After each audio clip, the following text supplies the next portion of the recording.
lifestyle's been freezing cold like the diamonds in they chain, no lab-grown stones. Jimmy boy, you been baller, sit on the throne. Ain't never sold shit, clone, get your ass on. That bullshit is for the rodeo, it don't belong. Blowing on that donut beat pack from the biggest bone. From Cape Town to H-Town, they hold it down. Internationally respected, you see the crowns. Dust Brothers and Theme Kings, we all hustlers. Been ballin' like Jimmy Boy was feeding customers. Cold as ice, the block coming cop from us. Realest podcast in the world that can't fuck with us. This lifestyle we live, man, it's cold as ice. We took a chance to fall, now we set the price. This lifestyle we live, man, it's cold as ice. We took a chance to ball, now we setting the price. Let's get it. Yo, what up, y'all? You are tuned in to another brand new episode of Cold as Ice. You know how we get down. We are live in Hollywood, California. No more Zoom camera. We're one-to-one. We got Fat Boy Jimmy's in the house here. I'm one of your co-hosts, Ben Baller, a.k.a. The Wash Lord, a.k.a. the Korean John Daly. We have a very special guest, which we'll introduce in a second, but my co-host here. Y'all already know. Jimmy the Jizzin, baby. Jimmy Boy. Came out to LA to show y'all, man, this is what it's gonna be looking like, yeah. Getting it live at 5. Yeah, man. So we got one of our first guests, right? We always have Renee Vaca on the show. Everyone fucks with him, said he looks Indian, but he's actually Mexican. But we actually do have an Asian. Happens to be Korean. We got my man, Ben. I'm just joking with you. We got my boy, Bobby Hundreds, on the show. Bobby, what's good, man? Yes, sir. You know what's funny? It's something I always wanted to fuck with you about. How decent is your Hangul? It's terrible. I guess for those who don't know, you're asking me how fluent my Korean speaking skills are. It's awful. Okay, at any Out point of a scale of 10, it's like a 2. Okay. Like my parents don't even understand what it is that I'm saying. I'm the world's worst Korean. Okay, at any point in your life growing up, did you speak Korean? No, because our parents spoke to us in English. I mean, in Korean, and we responded in English. We were one of those types of families. So your harmony never was around? Never like? No, we didn't really grow up with a lot of extended family. The grandparents weren't around. They were back in Korea. So I didn't speak Korean. Jimmy, are you Korean? No, I'm Vietnamese. Do you speak Vietnamese? Fluently, yeah. Oh, he speaks for real. I was forced to as a kid, you know what I mean? This is where it fucks me up. So by the way, what are you at on the 1 to 10?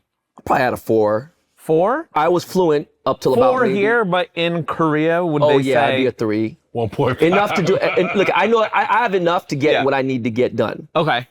But the crazy part is, I don't think it'd be a lot of effort. I think I've just been lazy about it, and it's pretty embarrassing.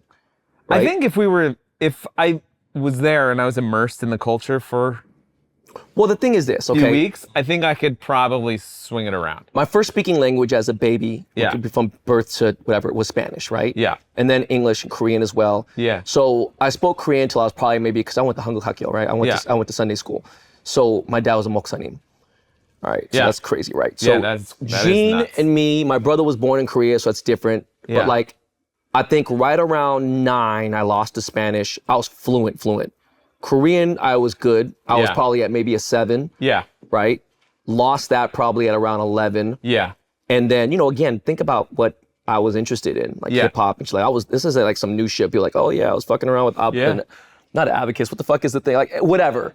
I wasn't abacus. An abacus. I wasn't fucking with math and things. I was in hip hop since day one. But one question I never knew about you, even though I've known you for fucking 23 fucking years or 24 years, is where did you grow up, bro? So I grew up in Riverside, inland. I was born in Ellicott City in Maryland, Baltimore. Okay. Grew up in Riverside until I went to college, and then I went to school at UC San Diego. And so I lived So in you went to Orange high school County. and you're from the IE, bro? I'm from the IE. Yeah. I'm straight, How old are you? Straight up Riverside. I'm 44. Okay, so 44. You do remember when everything in LA, even all the way up to Disneyland, was 213. I don't know if it went to Riverside. Riverside used to be 714. Yes, it was. Yeah, and then it was 909, and then it split into 951, 909. But there was a time when Orange County, 714. Yeah, all the way up to there. Riverside. Because That's San how I'm Gabriel dating Valley myself, but at one point was 818 before it was 626. Yeah, there were only like 4 area codes. Yeah. For all of Southern California at the time. And it's crazy because my mom, when she first came to America, she was in Pomona. Yeah. And then my dad got his PhD at Harvey Mudd. Oh. And my yeah. sister graduated from Scripps, so she was in the Claremont colleges as Yeah. well. So, you know, I don't really fuck with IE very deep. I don't have any problems with it, but like, you know, Riverside's a fucking far trek. Yeah. By the way, shout out to Jamie Chung. She went to UC Riverside. UC Riverside. Okay, so you went to She's in the UCSD. Bay, but we adopted her in Riverside. Yeah. So you went to UCSD. Yep. And the like what I want to get into now is, okay, so how many Korean, was there a big Asian community in Riverside? No, not much at all. My high school had 2,000 kids. I think there were probably 30 to 40 Asian Americans in that entire school. There were very few, and they were really cliquey. And I was a teenager in the 90s, and so Asian American kids were pretty much relegated to doing, you know, if you were going to be alternative as an Asian, in the 80s you were into Morrissey and listened to, Of course. you know, and like the Cult and the Cure, and that was kind of like your thing. People forget that the Smiths was only a group for a very short time, but go on. Okay, yeah. Yeah. And then in the 90s, you were into clubbing and into import tuners. Like that was your vibe as Asian American, and I never related to that. I couldn't imagine you in import scene. No, never. Like, I just couldn't. I wasn't interested at all, but just no one in my peer circle was invested in those types of cultures. So I grew up around a lot of skateboarding, hip hop, backpack rap specifically, and then the punk scene, the hardcore scene. But I was always into graffiti and art, largely like a lot of white culture, a lot of brown culture. Asians didn't really have their own culture per se. Exactly. At that point in time. So you either adopted, you know, we're shapeshifters. So we were adopting white culture or black culture. And I just ended up on the white side of the road because I was into skating. And so everyone's like, oh, you're whitewashed and you're like one of these white boys. And I was just like, I just love skateboarding. But there, you know, there was a few skaters out there. My first experience of any skate park ever in history was Upland.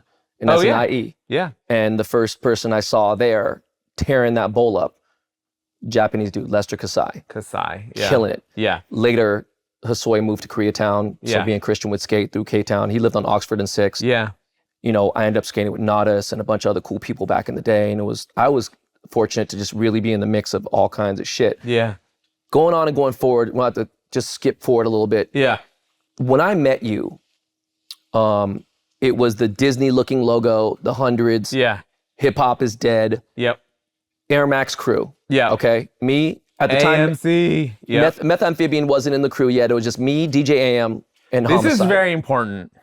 I don't feel like this is talked about enough. It's not on record enough, and people have completely Homicide just texted me and goes, "Listen, motherfucker, are we doing this?" I'll show you the message. There needs to be an entire episode. So he's working on. Do you know Mick G? Yeah. He's a huge director and everything. Yeah. So Mick G came up with Homicide because of Sugar Ray. Yeah.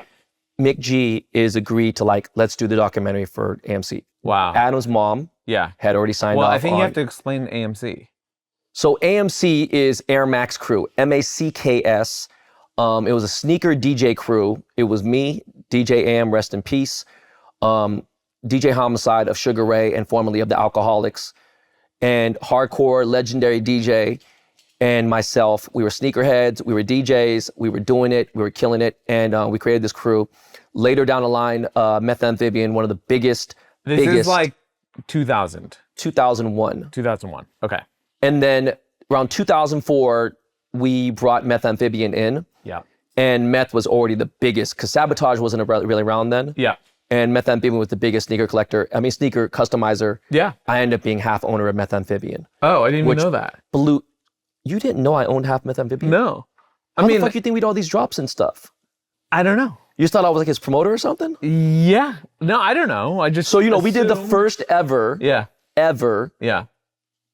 Undefeated never did a collab with anybody. That was our first collab. We had the first line at Undefeated. Yeah. Dropping the Kobe playoff dunk that we did. Yep. And the crazy part was Lupe Fiasco said something to me the other day, and he said, I just learned something. I just randomly searched my name. And he goes, I just motherfucking learned that Ben Baller fucking owned part of Methamphian. That's fucking my mind. I didn't know that up. either. That's crazy you didn't know that. So going on, you gave me a hoodie. Yeah. you gave AM some stuff. AM was repping pretty heavy. He was repping pretty heavy. At that point, he had lost the weight. Yeah. He did the gastric bypass surgery. He was becoming the biggest DJ in the world. Yep. I was the biggest DJ at the time in LA, doing the big clubs. We were on Nike Talk. You guys were on Nike Talk. Yep. You were avid Nike talkers. And the random thing was Ben went to school with my fucking blood cousins. Ben Hundreds. Yes. My partner, Ben. Yeah. And mind you, Ben went to an all-Jewish school, Stephen S. Wise. Yep. Half my family is Jewish. Yeah. I'm sure Ben has told you whatever. So that's a very crazy thing, right? Yep. So Simone, Stephanie, and all them. Actually, Stephanie went to fucking to Crossroads, but Simone, same grade, same age. They were the first graduating class of Stephen S. Wise. Yeah. Going on and going forward, there was a connection there. Another guy that Ben went to school with named Joe. We were all searching for Acorn dunks. I mean, Acorn Air Force Ones. Acorn AF1s. And we were talking. Yeah. Ben had gave me another thing, and I was like, this is dope. People are just putting out brands and stuff, right? Yep. And then I meet Jonas. He's doing Sound Bombing 3. Raucous Records. This was a fucking fire album. High Tech, Talib, you know, all these dope ass people on Sound Bombing. Yep. And he goes, yo, you know those guys? Yeah.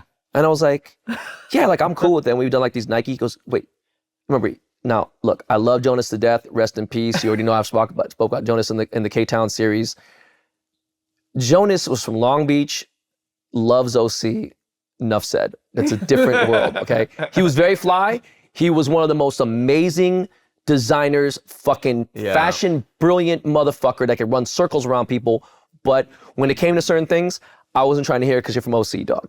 So going on, he's like, yo, I can't bro. judge, I'm from Riverside. How do you know? That's why I was like, stay out of this. I was like, how do you know those dudes? And I was like, bro, they were cool, whatever. And he goes, really? He goes, bro, did you know they were attorneys? And I was like, wait a second. So I hit up my cousin, talked to Ben. Yeah. Boom. What's the exact background? Did you guys pass the bar? Did you guys go to law school? We never passed the bar. We went to law school. Okay, where'd you go to law school? We went to Loyola Law School. Wow. Down here in LA. Yeah, on Olympic. And Ben and I, we met because neither of us really wanted to pursue that path, but it was an awkward time. You know, I was freelance writing, doing a lot of art. I was working for Transworld magazines coming up out of college. And then I started just being a writer for all types of different publications, Giant Robot, Complex, Mass Appeal. I had a column.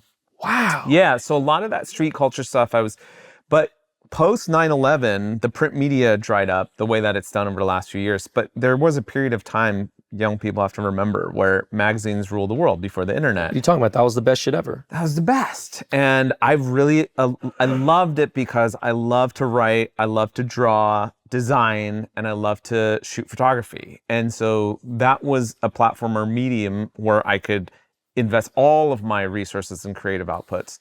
That was pre-internet. The blog eventually took that role. Right, later on. Up until then, all I had were magazines. You go to fucking law school. So I'm just saying all this because 9/11 happens, all the jobs dried up. I ended up moving to Japan to write for Japanese magazines and to be a correspondent out there for Giant Robot. I wrote a piece about these Japanese fight clubs. Sorry, going back. Yeah. Eric, right? Eric Nakamura. Yeah. Okay, by the way, at love Giant him. Robot. Yeah. He did a huge feature on me in Methamphibian. Yeah. Back around then. He was always front lines. By the way, Murakami Nara in the States. Dude. Because of Eric Nakamura. That store on Sawtelle was great. The golden age of Sawtelle. Yeah. Okay, so going on, so So I moved to Japan. I'm trying to write. It's just difficult to exist. And that was a point where I was like, maybe I just need to go back to school. Everyone was like, if you should be an attorney, you're a good writer, you're argumentative, you're persuasive, be a lawyer. I had what kind of law were you thinking of doing? Like contract? The only type of law that I was interested in was anything that was involved with activism, because I'd grown up with so much social justice work. You know, I was going to Black Panther rallies in high school and like attending Food Not Bombs events. Like just growing up in the punk scene, this is kind of native to that world. And so I was like, look, if I'm already going out to protest, I'm already doing this type of work, maybe I should be involved in some type of human rights work or some type of public interest work. But then you get to law school and you realize it's very hard to exist in those jobs. They don't pay very well. Yeah. And a lot of the students are saddled with debt. And so I started thinking maybe I could lock down a real career as a lawyer, and then that could fund what I really wanted to do, which was my creative work. I just wanted to make art and I wanted to write. And you guys know this, growing up Asian American, you're pretty much conditioned to believe that A doctor, lawyer. pursuing a creative path is hopeless and futureless. And so I was like, I never had permission. No one had ever given me agency to believe, oh, you can pursue your art for a living. You can follow your dreams and be an artist or a creator. I never thought that was possible. And then so I thought, if I have a law job, if I be an attorney or work somewhere in the legal world, at night I can work on this fun stuff. But in the middle of law school, that's when I met Ben. And we started that first summer of our first year where I was like, hey, look, I wanted to just start up a t-shirt brand and I want to pair it with a blog. Blogging was very new. Blogspot launched in 1999. I had a blogger from 1999 to 2001-ish. And then when we started talking about building this brand around 2003, I was like, I want to integrate it with a blog. That'll be the distinction. There are a lot of t-shirt brands out there, and this is a note to all the young t-shirt designers out there. Every generation is told there are too many t-shirt brands, get out, there's there's a surplus of streetwear, we don't need any more. It's a lie. They told us that 21 years ago. Imagine then to now, bro. Yeah, back then they were like, dude, we would go to trade shows, and I read about fucking this in my 70. book. Yeah, and There's 5 million right 5 now. million. But they were like, there's already 70 t-shirt brands. We don't need any more. Yeah. And I was like, well, this is the difference with ours. We're a storytelling brand. And we're going to tell those stories through the way that I write and the way that I document the world and through culture. That's the difference. You're going to buy a t-shirt. You're going to go to our website, which is going to be updated every day, which again, pre-social media, websites weren't updated every day. They were updated every 6 months, if anything. You know, that you were talking about a complete overhaul of a website to change it, but there was nothing, there were news feeds, but once Blogger got integrated into websites, then they could start being updated every single day.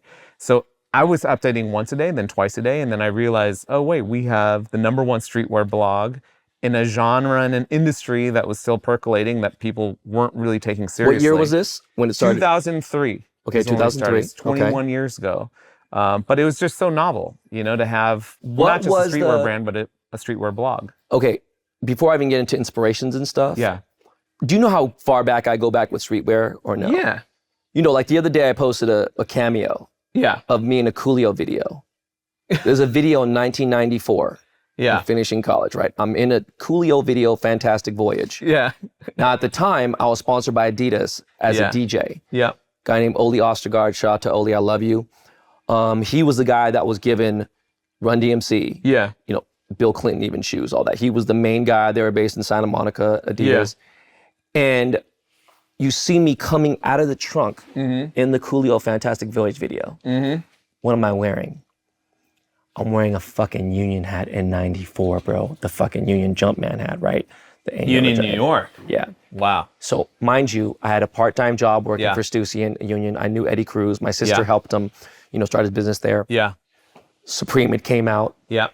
I had the first Supreme shirt. It was a Robert De Niro Mohawk, you know, taxi driver shirt, whatever. And think about how long I've been fucking wearing Supreme now, right?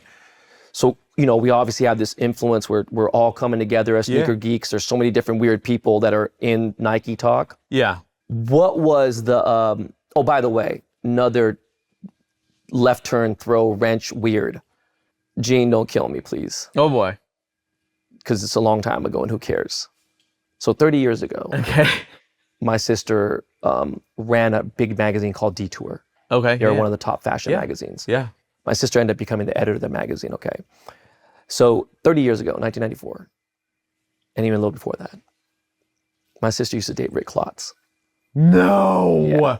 So I meet Rick Whoa, Klotz. Gene. I'm a huge, huge Fresh Jive fan. Yeah. I'm a gigantic Same. huge 555 Soul fan. Same. Shout out to Julie Z, I love you. Yeah. 555 Soul had their boutique right there in the early 90s, right on Martel, where LA Works was and everything, right there on Martel and Beverly. And so, you know, I have the real background in, you know, in the streetwear shit. And plus I met Cause in the 90s and I was a graffiti artist and breakdance, you name it. That's not about me, this is about you. I know you broke down how much shit was Stussy and Sean Stussy and, you know, and now that I know Trans World and all this stuff, I'm like, wow. Yeah. You know, because skating is the shit and whatever. What was the pivotal moment that took hundreds like, all right, dog, we're a fucking clothing brand, dog? Oh my gosh. get asked that a lot. What was the moment that you knew that you made it? And it's really hard for me to answer that because we never had this hockey stick inflection point in the brand. It's just always been this steady journey. And so if I really want to identify the moment where I feel like we made it and I had just unfettered creative freedom, was the day that Ben came to us. You know, he came to me in our apartment and he said, I think we have enough money now to pay rent on the apartment, which my studio at the time cost $750 a month. And I was just jumping through my skin. I was like, wait, are you kidding? He's like, no, I think we have enough to pay the rent. And that was freedom. Because up until that point, you have to remember, again, I had been conditioned to believe that I couldn't make a living off of my art. So now Ben was saying, I think we can make a living. We can pay our bills off of art. And so I don't think, it's not like we What year was this? This was 2005. It took Okay. us 2 years to hit the green. You know, we were losing money. We were just in debt all the way up until that point. That's another note that young people and young entrepreneurs and founders have to understand, that, you know, especially with social media, they feel like they need to turn a profit immediately. That's not how You can't. sustainable Exactly. business works. No. And often when it does work that way, it's really hard to maintain that. So it needs to be this really organic, steady growth. We worked other jobs. I was still writing. I was trying to do anything else to bring an income, but to hit that point was about 2 years in. And, you know, we've made a lot more money since then, millions since then, right? Oh, for sure. But it wasn't like I got millions times happier from that moment. You know, it was like, that was peak joy for me. And so Yeah. whenever people are like, when did you make it? I was like, that was the moment. As soon as I realized, oh wait, I could do this for a living. I can actually pay my bills. I don't need a lot, you know, like I really don't need much in order to be happy. You could give me a yacht. You could give me like a $10 million house. I'll still be at the office working most Good. of my life. Yeah, You know? for sure. I'll probably take an extended vacation up front. Guys, this episode is brought to you by PDS Debt. Getting in credit card debt is so easy. Getting out, well, the system's set up so that we don't. If you're struggling with credit cards, personal loans, collections, or medical bills, you need to check out PDS Debt. PDS provides a service to match you with your debt solutions tailored to your financial situation. If you're making payments every month on your debt and balances aren't going down, PDS has solutions for you. Everyone with $10,000 or more in eligible debt qualifies, and there's no minimum credit score required. Bad and fair credit accepted. Debt is a major problem, and I want to see you debt-free. Stop waiting and start saving. Get a free debt analysis right now at pdsdebt.com/cold. It only takes 30 seconds. That's pdsdebt.com/cold. pdsdebt.com/cold. Sorry. All right. pdsdebt.com/cold. When did Hundred start getting into streetwear stores? It started getting like distributed. Yes. So Streetwear was, I really want you to finish your Jonas story too. Can we come back to that? 'Cause Yes. I want to talk Make about a mental Jonas. note and Yes. we'll And go just into in that. case anybody that's been living under a rock all these years and all this time and y'all don't know what the Hundreds is, if you see the shirt that I'm wearing, like this logo, That's it. and it's crazy how I just so happen to have the shirt. Yeah. I've had it for 8 years. It's like I'm fanning, but also it is because being from the Crazy. South, being from Houston, like we were always late when it comes to learning street fashion and things like that. So Yeah. just like learning it from how I learned where I was at. And just so y'all know, if y'all seen this forever. This is what the Hundreds is, We had a man. lot of love Yeah. for Houston with premium goods, with Bun. Definitely. Wow. Yep. You know, we had a tour that we did at one point through Texas where we hit Houston, and we still get a lot of love from down No, there. definitely. So streetwear as a genre, like it wasn't really marketed as streetwear at that point in time. You know, there was a moment I remember in the early mid 2000s where the trade shows really started co-opting that word. The media, the magazines really just started using it as a label. But up until that point, do you remember? It was called all different. There was Urban, right? Right. Which was largely Garmento run. It was bigger brands, rapper led. Right. And then there was skate. There was action sports. Mm-hmm. And then there were these t-shirt brands that were run, really directed by graffiti artists, I would say, out of New York, out of Japan. Like what, like Hayes? Hayes, you know, what Lenny and Stash were doing with Futura Labs, with Recon, with Project Dragon, Sir. Right. And they were built, centered around these Recon. iconoclastic types of artists that we really admired and looked up to. We had them on the West Coast too. That was Rick Klotz, Fresh Jive, Louis with Gat, you know, obviously Sean Stussy, Don Busweiler, Pervert, Eric Bernetti, fucked, right? So my boy Ash, dude, fucking con art. Ash con art. I'm leaving so many people out. I went to high school with fucking Ash, bro. I'm leaving so many people out. Fucking Slash from Guns N' Roses' brother. Go on, Kamala 555 Soul. So the brands were really about the personalities behind them. And so that's what drew us to it, because people were really into, people have always been into fashion brands, they're into Louis Vuitton, whatever, but we were more into the personalities and these, you know, we were kind of idolizing these graffiti artists that were getting up, but also getting up in terms of fashion. We're like, I always thought, if I can't get my art seen in galleries, if I can't get my art seen in the magazines and what eventually was the internet, if I put it onto t-shirts, people will see it, right? That's all I care about. Just if one person wears it out and interacts with 10 people throughout the day, then 10 people have seen my art in the day, 10 more than would have seen if that art had just stayed in my black book. So that's what I was looking at it as. It was like a moving canvas, right? It just was amplifying my art out into the city. That's how these guys were, and women were looking at it with their brands as well. I think they were saying, hey, I can dominate the walls, you know, I can get up on the trains, but if we can get on people's bodies, you know, and people are wearing it, they're like giving us free advertising. Yeah. It's just a different form of graffiti. Who was your first big celebrity wearing hundreds? The first big, I don't know what you would consider or classify celebrities, but yeah, it's a weird thing. I have a very difficult, right? It's especially in these days. I remember when Bushwick Bill was wearing. Wow, I remember that. Do you remember this photo? Yeah. He had come into Dom's shop. A lot of our celebrity placement was being handled through Dominic's shop at Brooklyn Projects. By the way, shout out to Dom, Brooklyn Projects. OG. You cannot tell the 100 story, the LA Streetwear story, without talking about Dominic DeLuca from Brooklyn Projects. But, you know, this was also an interesting thing about that class of streetwear wasn't quite so interested in getting their product placed on celebrities and famous notable personalities. It was just, it was almost like you didn't want that to happen, because then it looked like you sold out. So bring it full circle to Nike Talk.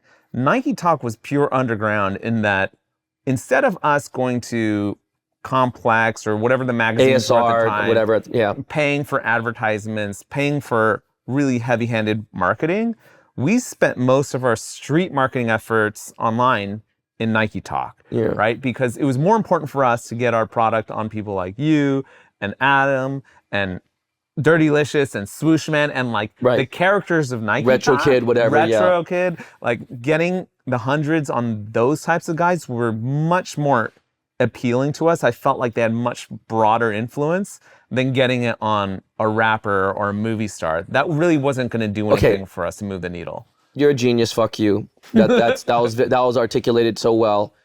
What was your first big account where hundreds was in? So our very first account was Fred Siegel, which I actually just read a tweet that I think the final Fred Siegels are finally closing down. They are. By the way, if you did not know, Fred Siegel, even in the early 80s, was the coolest fucking place. So cool. I don't want to get into political shit that's going on right now, because there's some mess. You see that, how bad Morals Cafe is going on right now? Oh my Lord. No. What? You know how fucking legendary Morals is, right? Yeah. Okay, they went full blown. I'm not going to get into it. Okay. Think of the word free and then the other word, and she went that way, and like, bro, 90% of her clients are probably Jewish. You know, anyways, Fred Siegel was a place where you can get some cool stuff, random stuff here and there, but at the same time, you go get some Seven jeans, you can get some denim bar, but then, most people don't know, upstairs, they had Comme des Garçons. They had the heavy hitter shit, and you could spend a fortune. They had a area for knickknacks. They were the first place I knew of that had not just Diptyque, but like all the cool like candles and like, what the fuck was that one brand called before Diptyque even blew up? I forgot. But like they had everything. Concept shop. Yeah. Just a fucking like a Dover Street before Dover Street existed. Exactly, yeah. People don't know how deep I'm in this streetwear shit. I don't talk about it, right? But going on, that's fucking massive, dude. Yeah, that was huge for us. So the reason why I bring up the streetwear thing was that there were skateboard shops, there were skate shops, there were urban clothing stores, there were rave wear stores. There are very few boutiques around the country and especially in the world that cater to the types of brands that we wanted to be merchandised alongside, like the Sirs, like the J Moneys, the A-Lifes, that type of apparel. Especially in LA, you had Union. Outside of Union, Right. you had Brooklyn Projects. Outside of Brooklyn Projects, you had Grey One, right? Yeah. So There was K-Bond. There was a few little So spots. really, yeah. what you were going to sneaker boutiques, Yeah. which were also very rare at the time for people to be into retro Nikes and Adidas, and then they would merchandise and stock some type of apparel to go along with it. And Fred Siegel was one of the ones that was doing it pretty well. Fred Siegel. Sorry, let me emphasize. You walk into Fred Siegel, 12 o'clock afternoon, the year is 2001, and you pull in and sitting down, Paris Hilton, Kim K before she's famous, Kristen Dunst, Jennifer Love Hewitt. I remember just staring at Jennifer Love Hewitt's tits. I'm like, God damn, she got some nice titties, man. Shit, she's looking good. But massive Denise just stars. But like I'm just massive. imagining, you know what I mean? Joaquin In my head, Phoenix. just daydreaming. Like every A-list cool motherfucker, beautiful people, cool people, models, fucking, Adriana Lima. You would just see dope people there. So you were definitely put it on a different, you were put it in a different echelon of like the, And this is a story I've told so often that I don't need to tell it again, but we essentially convinced the buyer who was running the store who was Tony, to carry the hundreds, convinced him that it was an authentic brand, that it was legitimate, even though it really was a nothing at that point. We didn't even have samples. We were just selling off of CADs, off of line sheets that I had photoshopped together. And then we went across town to Brooklyn Projects because the week prior, Ben and I had walked into BP. We were like, there's maybe 10 stores that we could potentially sell this brand into that will take a chance on an independent artist-run t-shirt brand. And Brooklyn Projects was one of them. Even though they were a core skate shop, they did carry brands like Green Apple Tree, which was a later iteration of GAT. I mean, bro, he had OG Eric Hayes shit in there that was like Totally. Bathing Ape Eric Hayes. You know what I mean? Yeah. They redid it because like, fuck you, whatever. But people like Dom are so instrumental to cultures like this forming because some of these other stores, either they didn't get it or they were just resistant or there was a lot of gating going on. But with Dominic, when you walked into Brooklyn Projects, he would greet you. He'd say, what do you got going on? I'll take a chance. I'll put it on consignment. If it doesn't sell, you're taking the product back. But by all means, just put it here. He opened his doors, so non-discriminating. He would just say, hey, if you have the heart and the courage, I'll give you a chance. And 9 out of 10 brands would fail, but 1 out of the 10 would break through and would become like the next big LA brand. Mm-hmm. And we really, really admired him for that. And we owed him a lot for it. Fred Siegel gave us a chance, and obviously that was a bigger stage in a mainstream culture type sense. Right. But Brooklyn Projects started becoming our home and our clubhouse. Yeah. And from there, we kind of flywheeled out.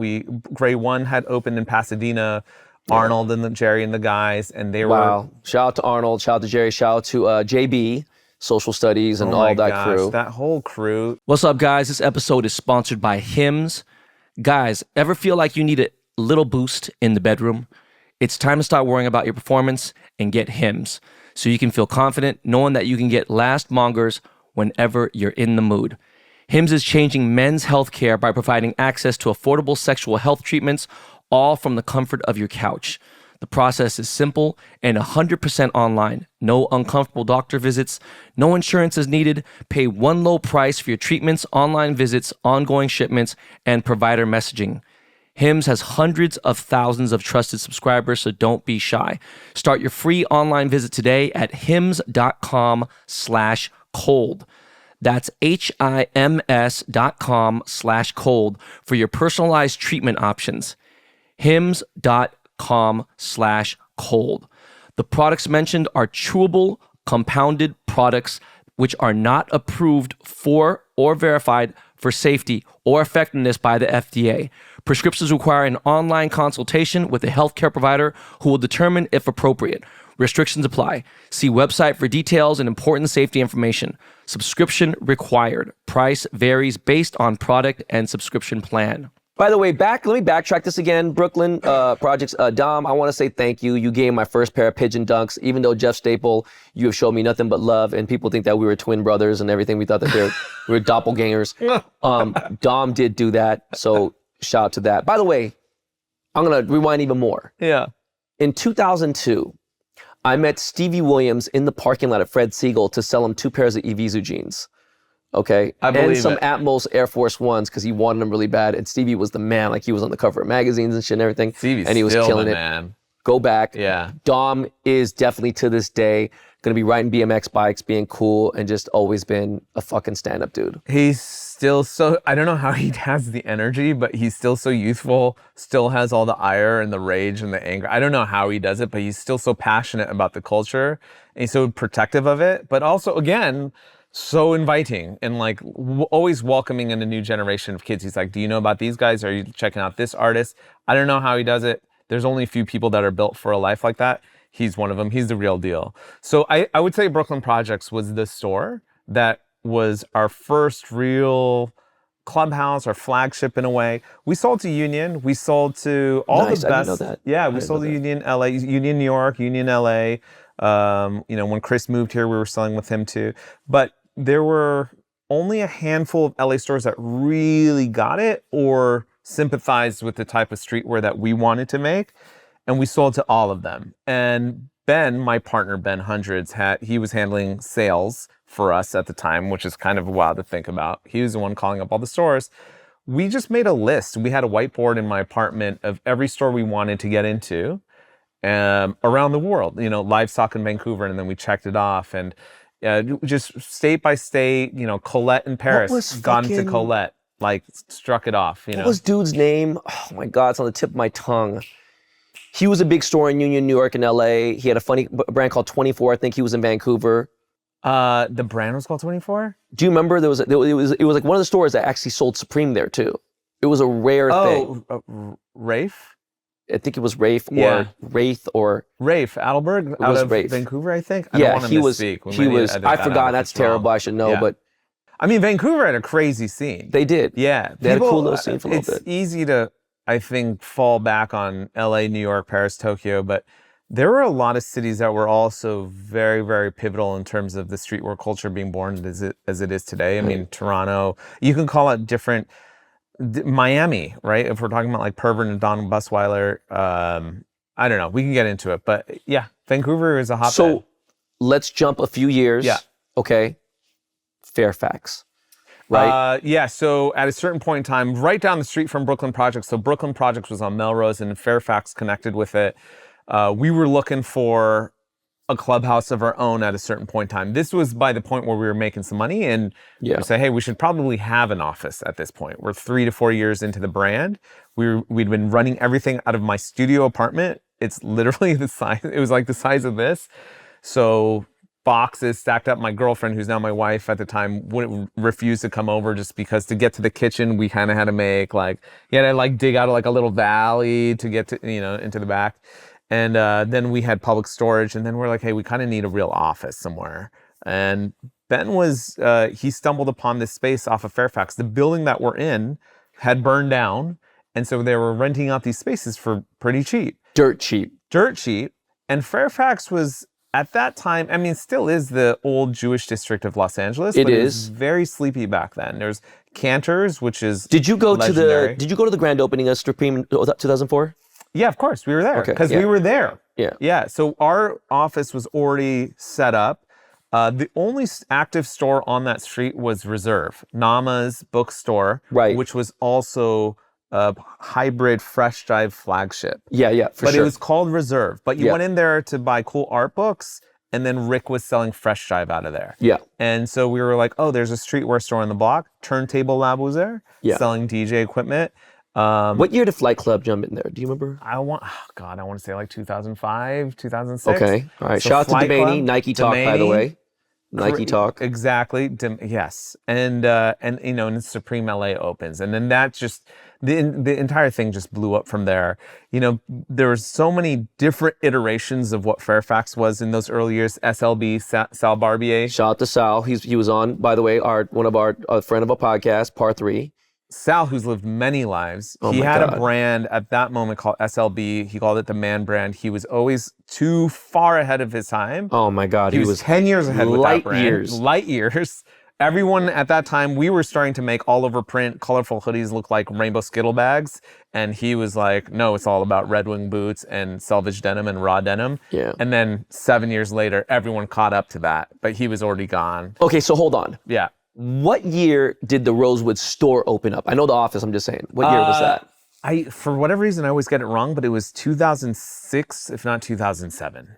Okay, Yeah. Rosewood right there, the Yeah, 100 so store. the Okay. Hundreds, we opened our store because we had our clubhouse there, and then we made an all-over print hoodie called the Paisley hoodie Right. that sold out overnight, and we had access to basically $100,000 where we needed something to do with it. And we'd always dreamt of having a store because that's what made your brand real at the time, was to have a store. Right. I still think it's true. When's the last time you've been on Fairfax? That I've physically been on Fairfax? Yeah. Oh, very recently. I think I was just on vacation, but couple weeks ago. Okay, what did you think? Oh my God, it's different. It's different. But we were saying, look, it's different. No, fuck that. Yeah. Just be real. Like I've been on Fairfax maybe twice in the last like 8 years. Yeah. And I can't. It's not the same. I can't. I will say, I think it's better now than it was a few years ago. There are other moments. Oh, okay. There are a few moments within the time that we've been there where it was pretty bleak. And even if it was packed out with stores, the stores were not of the caliber that we wanted to be alongside. Right. I kind of like the stores that we have on the block right now. We got Heaven down the street. We got Tyler's store is still Golf. there. But I'm talking about, remember the golden era. Of course. Okay. But see, it's all in Minus- hindsight. It's all like reverse narrative, right? I don't want to say anything bad. I don't want to diss anybody, but go on. Who are you going to diss? You're going to get in trouble again. And then I'm going to be in trouble by proxy. Just think of, okay, do me a favor. Do me a favor real quick. Just do me a favor. Just turn around real quick and look at that balloon. And I won't say anything else. Okay. All right. Yeah. I'm not going to say it. Is that on camera? Probably. No, it's not. Hopefully. Probably is. But think about the lineups when like fucking Black Friday, it's like Diamond Yeah. had that. Yeah. You had your shit. Yeah. Fucking. Remember the block party?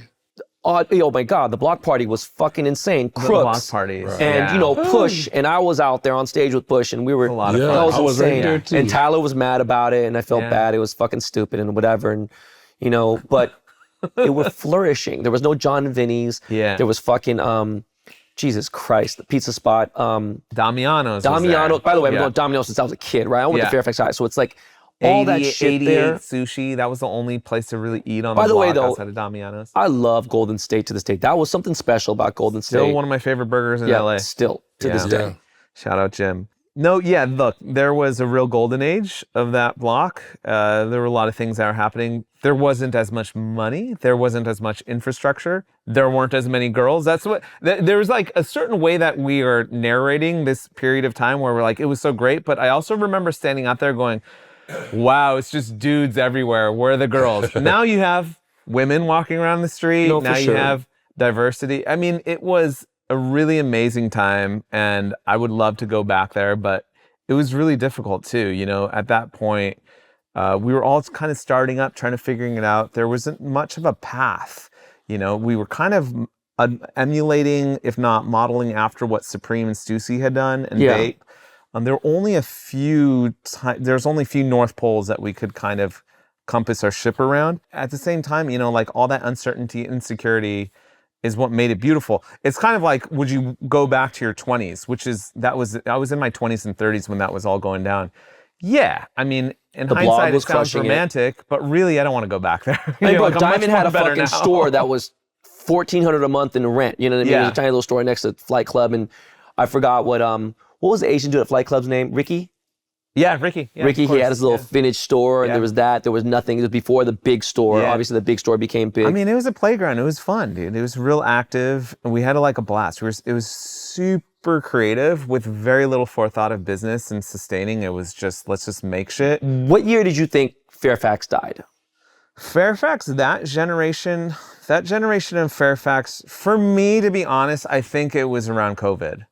That period of, and I think, so I would say that's later than what some people would say. Damn, I think like 15, 16, but okay. Yeah, it depends. But around COVID, it got really weird over there and it got pretty bleak. A lot of people have asked me since Supreme left if that changed the nature of the block. It didn't, because Supreme's customer always came from Supreme and left.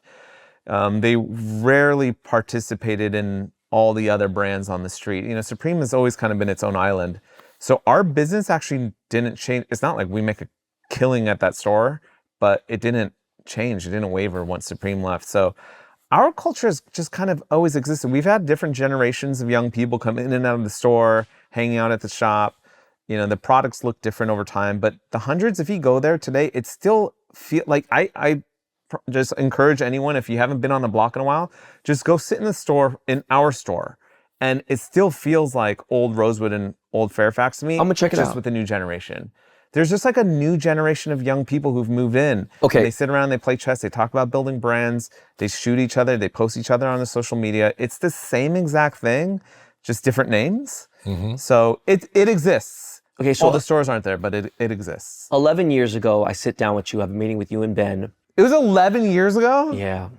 No. Yeah, dude, it was almost 12. So 11 years ago, we sit down. Oh my God. You ready for this?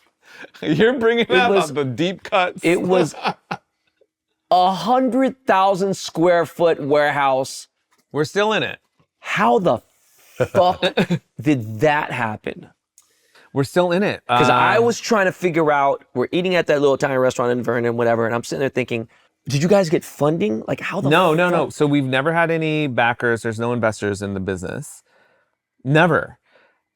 Which has probably been to our detriment, but it's also why we're still around today, because we never had to rely on Because I'm leading anyone. up to something. Yeah, we've never had there's no investors in the business. That's why we feel different than other brands. Do you people- see what's on my legs right now? I know. I'm glad that you feel that way, because I don't think people understand the That's gravity fucking of that. big, bro. Yeah, That's owning your own publishing, bro. Exactly. So As we a own musician, as an everything artist. outright ourselves. Exactly. It's that. And I don't think people value that enough. Everyone looks at size and scale, or they want certain types of notoriety, or they want to be able to... Definitely. Look, I haven't been able to make the types of product I want to make. I don't get to open the stores I would love to design and build. There are a lot of things that I've had to sacrifice in terms of dreams, but for the sake of me having a lot of freedom and latitude with the Sustainability. brand, I can do Yeah. whatever I want. I'm purely independent. Right? So I'm accountable to nobody, where many of your favorite brands are owned by other people, or they have to pay back debts, or they have shareholders who have interest and get votes and things. I and usually have a you might hat not on, and I know was gonna that. take my hat off to you. Yeah. Because, mind you, not to open up any wounds, and nobody in this room or nobody watching would understand what's going on, and that doesn't need to go out there. Yeah. But I guess we'll go back to LRG if you want to talk about it. But when I started with Diamond, Yeah. never in a million years did I think these shirts with a BB logo on it were gonna make me millions of dollars. Yeah.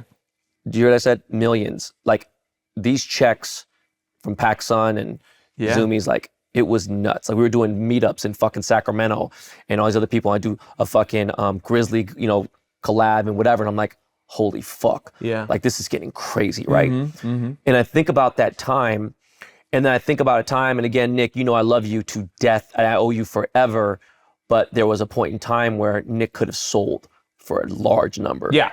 And I think that he was like, nah, dog, I can get more. Yeah. And now Jonas and Robert had that opportunity also, right? they did. And I wish that they all did. Yeah.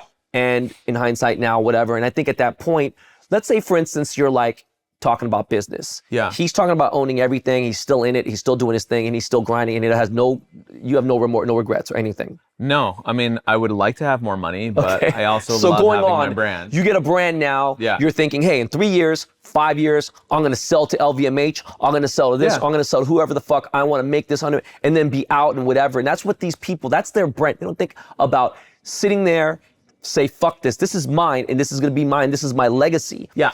And I have to just reiterate again that I'm so at a loss of words of how much now I've just put you up even higher for doing that. Thanks. There's so much I want to get into, and Yeah. that's why I'm trying to like rush through these things. Look, it's hard. It's a much more difficult path. It's much easier to bring in investors and get injected with capital because, again, there are many times where Ben and I don't pay ourselves often. because we can't make the bill. Like, we can't pay the overhead. We have to pay staff first. We have to pay, credit. Like, there's all different kinds of people that have come, that vendors, right? But you bought a DeLorean, bro. Yeah, I'm fucking with you. I'm just joking. I'm joking. That much. I'm joking. I'm kidding. I'm just saying that to us, it's been more. And look, we also passed very big paychecks, which there are days where I look up and I say, you know what, maybe we should have just taken that. There were moments, I remember sitting with Rick Klotz, where Rick Klotz was like, you guys are getting offers like that right now? That's the moment they pull the ripcord. Because almost every streetwear brand misses it. It comes at a point when you're like, shooting like that. And young people, especially if you have avarice and you have ego and bravado, especially streetwear is all ego filled, right? Yeah. When you're going up, you don't think it's ever going to stop. It stops on a dime. Yeah. Right? But when you're going up and someone says, hey, I'll offer you X amount of dollars, you're just like, fuck off. I'm going to triple that myself in the next few years. But there's no promise or guarantee of it.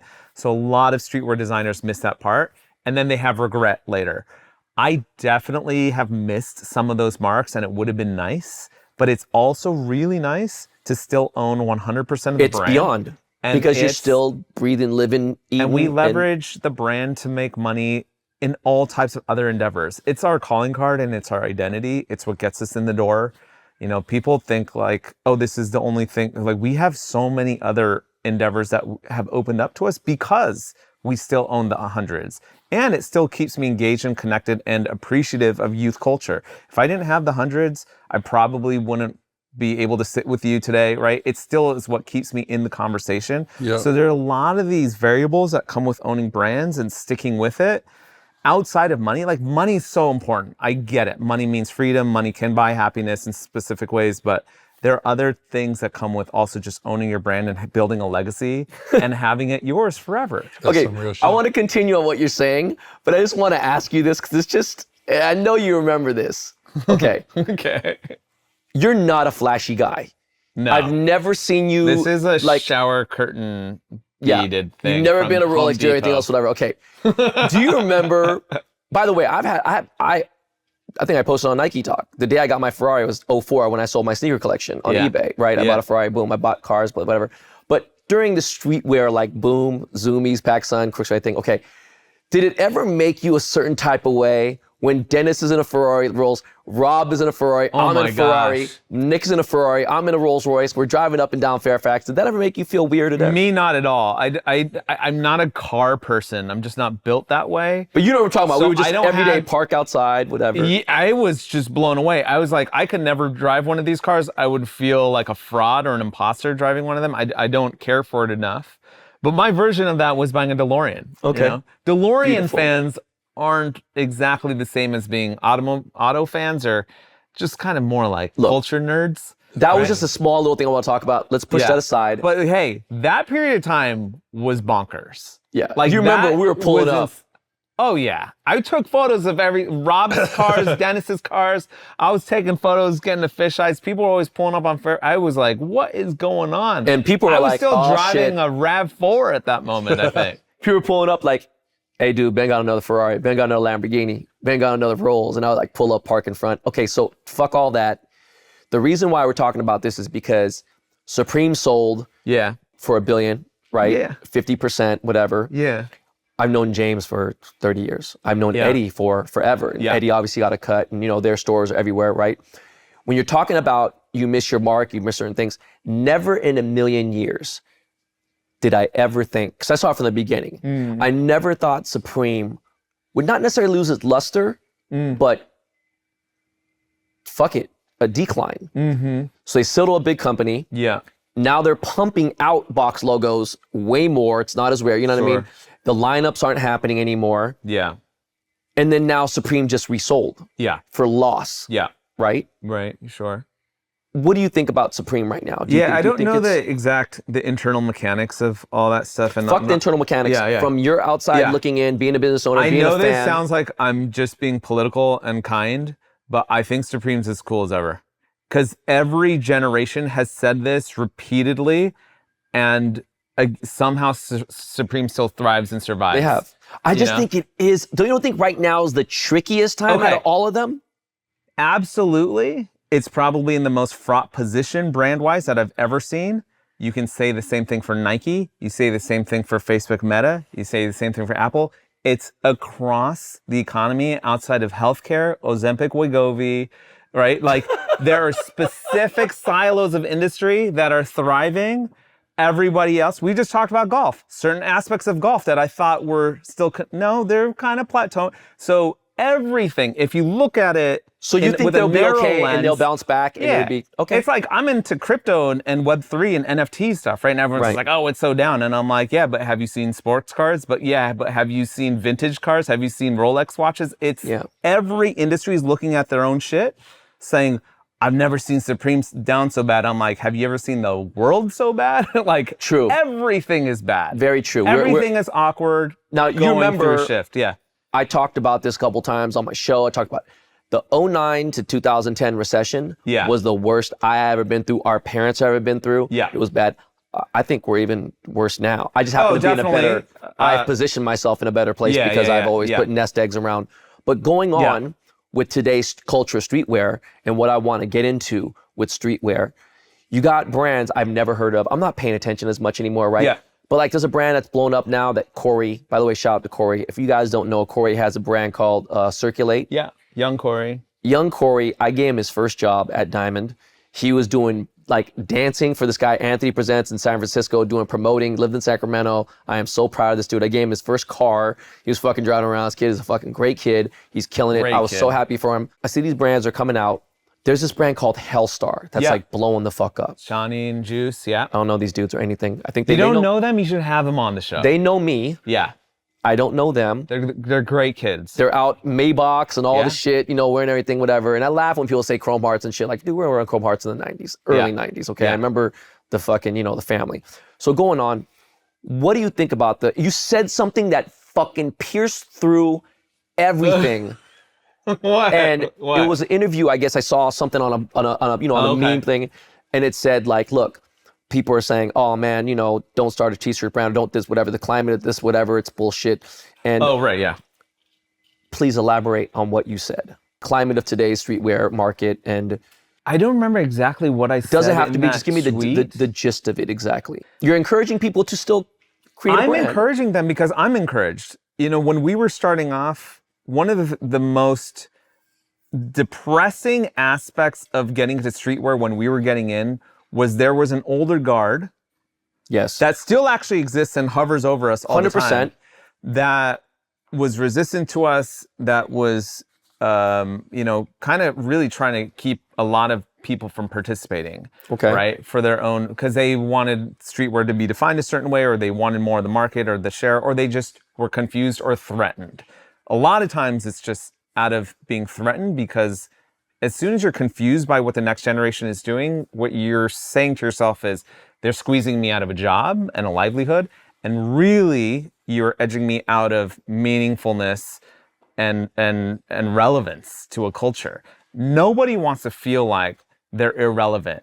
And so whenever young people speak a new vernacular, a new slang around them, and they don't know what that means, you know, it tells them, oh my God, am I not a part of the conversation anymore? Do I not get to participate in the room? Am I not allowed at the party anymore? Nobody likes that feeling. Everyone wants to be invited to the party, right? And so I get it when we were coming in, and especially because we were using the internet. The internet was probably responsible for the biggest generation gap since rock and roll. Yeah. So we're that internet streetwear generation that came in using blogs, desktop publishing, digital cameras, digital photography, you know, in connecting networks through the web. We're that generation that even if you're 3 to 4 years ahead, it was such a foreign language. It was really hard for you to catch up. It was like trying to And these brands now are based on social media. Yeah, well, this new generation of brands, I feel like are also light years ahead. But instead of being, some of them straight up confuse me also, but instead of being scared of it, you know, anytime I'm fearful or I'm scared or I feel threatened by anything, I dive right into it. I'm that idiot in the horror movie that there's a don't kill. Open the door. Don't go upstairs, don't open the door. And I'm like, but I gotta see. I was always that kid growing up. Wow. If I heard a bump in the night, I would go out there with a baseball bat and I'd just like, come out, you know? Yeah. So I do that because I'm scared, because I'm like, I don't get this. This is making me feel outdated and obsolete. I want it, and now I'm curious, right? So how do you turn that fear into curiosity? I've been able to do that. Ben's been able to do that really well. I think that's why we're still in the game, is that we're sympathetic to the younger generation always. When it was Corey's turn and Tyler's turn, we were aware and we were saying, okay, what is this? We got to document it. We got to invite them in, and then it was another generation of young people, new brands like Anwar's brands. And then it was, now we're on the Hellstars and the Bad Friends. And these guys it's the spirit of what they're doing is almost exactly the same. When you sit down with them, it'll trip you out. If you ever get to sit down with the guys who own Hellstar and listen to their story, you're like, this sounds exactly like Bobby and Ben. Right. This sounds exactly like... regurgitated in a different way. It's just the same. The attitude is evergreen, right? It's rock and roll. It's punk rock. It's hip hop. It's streetwear. There's always young people who are like, I want to be heard. No one's listening to me. I can do it better. Let's, squeeze the old guard out, in with us. Now it's our turn. The whole thing it's always the same. The graphics look a little different, but don't look at the graphics. No, look for at sure. The ideology. For sure. Guys, real quick, just so you know, this is a very long interview. There was a lot more. I expect this to be about 45 minutes to an hour, but this motherfucker can talk as good as I can, if not better. He could go forever and ever. So it's gonna be in 2 parts. Make sure you check out part 2, and make sure you hit that subscribe button. All right, guys, cold as ice.